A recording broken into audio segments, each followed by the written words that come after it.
नमस्ते। क्या आपको सांस अंदर लेने में परेशानी हो रही है? क्या आपको ये अंदर खींच खींच के लेना पड़ रहा है? क्या कभी कभी आपको घबराहट सी होती है? तो ये सांस की बीमारी हो सकती है। नमस्कार, मेरा नाम है डॉक्टर समीर लोटे और मैं हूँ पल्मोनोलॉजिस्ट, मतलब श्वसनीय रोग तज्ञ। आज हम बात करने वाले हैं सांस लेने की परेशानी, वो भी खास अंदर सांस लेने की परेशानी के लिए। तो हमने पुराने वीडियोस में देखा है कि सांस लेने की परेशानी काफ़ी कारण से हो सकती है। चेस्ट रिलेटेड मतलब lungs related, heart related, neuromuscular related. पर आज जो हम टॉपिक पे बात करने वाले हैं वो है अंदर सांस लेने में अगर तकलीफ हो रही है तो इसके लिए क्या करें, और इसके घर पे ही अगर कोई इलाज कर सकते हैं तो क्या है। ये स्टार्टिंग करने के पहले एक खास आपको बात बताना चाहते हैं।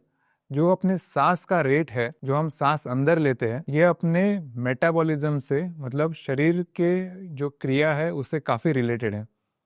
फॉर एग्जाम्पल, अगर आप देखें, डॉग मतलब कुत्ता जो 1 मिनट में काफ़ी बार सांस लेता है, और अगर टॉर्टॉइस जो 1 मिनट में बहुत कम बार सांस लेता है। नॉर्मली हम जो ह्यूमंस है हम लेते हैं 14 से 18 बार सांस 1 मिनट में। तो आपने देखा है कि अगर जो बार बार बहुत तेज़ी से सांस ले रहा है उनका लाइफ स्पैन रहता है 7 ईयर्स टू 11 ईयर्स।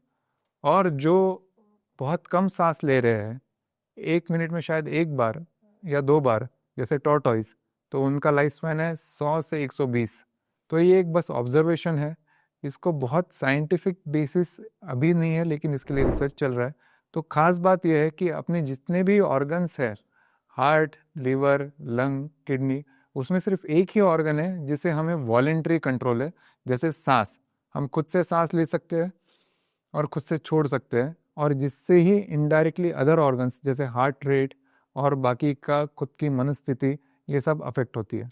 अब मेन टॉपिक पे जो आते हैं, सांस लेने की जो समस्या है, ये बीमारियां कभी कभार यंग इंडिविजुअल्स में होती है, कभी कभार ये फीमेल्स में ज़्यादा पाई जाती है। मेरे पास जो पेशेंट्स आते हैं वो कंप्लेंट करते हैं कि रात के टाइम में सोने के वक्त हमें बेचैनी सी हो रही है, नींद अच्छे से नहीं आ रही है, सांस पूरी अंदर नहीं समा रही है, यहाँ के यहाँ ऊपर अटक जा रही है, या अंदर में पूरी सांस नहीं आ रही है। सांस जो है, अगर इंस्पिरेटरी प्रॉब्लम है, अंदर आने में प्रॉब्लम है, तो इसके दो ही डिफरेंशियल्स होते हैं। पहला है वोकल कॉर्ड डिसफंक्शन, मतलब अपने स्वर पेटी के वहाँ प्रॉब्लम। और सेकंड जो कॉज है, जो कॉमन है आजकल के भागदौड़ वाली ज़िंदगी में, वो है टेंशन। तो क्या टेंशन से भी सांस होती है?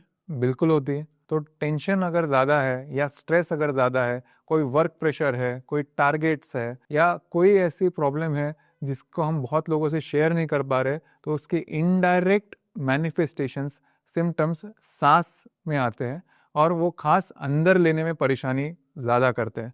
बाहर छोड़ने में परेशानी में हमने देखा है कि अस्थमा, सीओपीडी जैसे कॉमन, जैसे वीजिंग होता है, तो उसमें भी होता है ये। लेकिन अंदर लेने में परेशानी जो है वो रहती है टेंशन के कारण, या अदर कारण जैसे कि बहुत ज़्यादा स्ट्रेस है।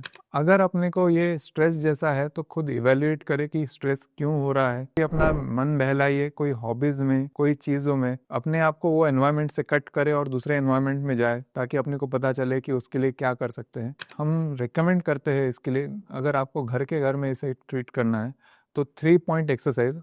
3 पॉइंट एक्सरसाइज मतलब, नंबर 1 पॉइंट, सांस जब हम अंदर ले रहे, कॉन्शियसली देखें कि अपना चेस्ट एक्सपांड हो रहा है, अपना एब्डोमेन फूल रहा है। तो हम जब सांस ले रहे हैं 1 पॉइंट में, चेस्ट एक्सपांड हो रहा है, एब्डोमेन एक्सपांड हो रहा है, और छोड़ने के टाइम पे हम लंबे टाइम तक छोड़ रहे हैं, और छोड़ने के टाइम पे पूरा एब्डोमेन अंदर आ रहा है, चेस्ट से पूरा बाहर हवा निकल रहा है। और ये 5 to 10 times deep breathing exercise करें तो इससे ये होता है।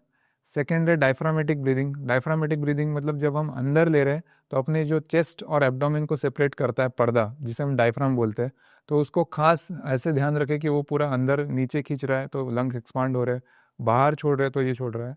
तो चेस्ट के जो ब्रीदिंग एक्सरसाइजेस है उस पर हम कॉन्सेंट्रेट करें। ये हो गई सेकेंड बात।